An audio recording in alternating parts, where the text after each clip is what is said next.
అసలు ఏ మతం గొప్ప అని అంటే నా మతమే గొప్ప అని కొందరు అంటారు. కాదు, ఎవరి మతం వాళ్ళ గొప్పే, నేను కాదంటలేదు. కానీ ఏ మతంలో ఏముందో తెలుసుకోవడం అనేదే గొప్పతనం నా దృష్టిలో.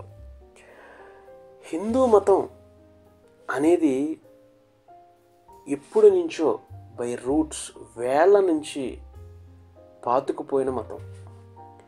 దీని ఆచార వ్యవహారాలు, సంప్రదాయాలు, సంస్కారాలు, పూజా విధానం, అలాగే ఆధ్యాత్మిక చింతన, దేవుళ్ళు, ఇలా అనేక రకాలైన బంధాలు లింకప్లో ఉంటాయి దీనికి.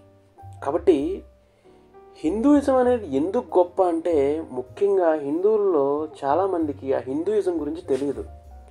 కాబట్టి అందువలన మాత్రమే అవగాహన లోపల ఉండి దాని గురించి చెప్పలేకపోతున్నారు. ఇప్పుడు నేను చెబుతున్నాను, హిందూయిజం అంటే లిబరేషన్, మోక్ష సాధన.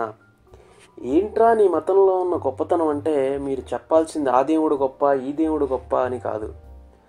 మీరు చెప్పాల్సింది లిబరేషన్ అని, మోక్ష సాధన ఉంది నా మతంలో అని, అదే నా మతం యొక్క గొప్పతనం అని. అంతేగాని నీ మత స్వేచ్ఛని వేరే వాడి మీదకి రుద్దమని కాదు.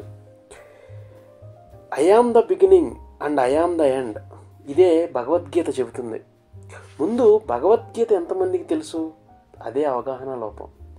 దాని యొక్క విలువని తెలుసుకోండి, అప్పుడు మతం యొక్క గొప్పతనం తెలుస్తుంది. అహం ఆత్మగూఢకేశ సర్వ భూత నయస్సస్తే, అహం అధిస్థయ మధ్యస్థ భూతనయంత ఏవచ. I am the beginning and I am the end. జై హింద్.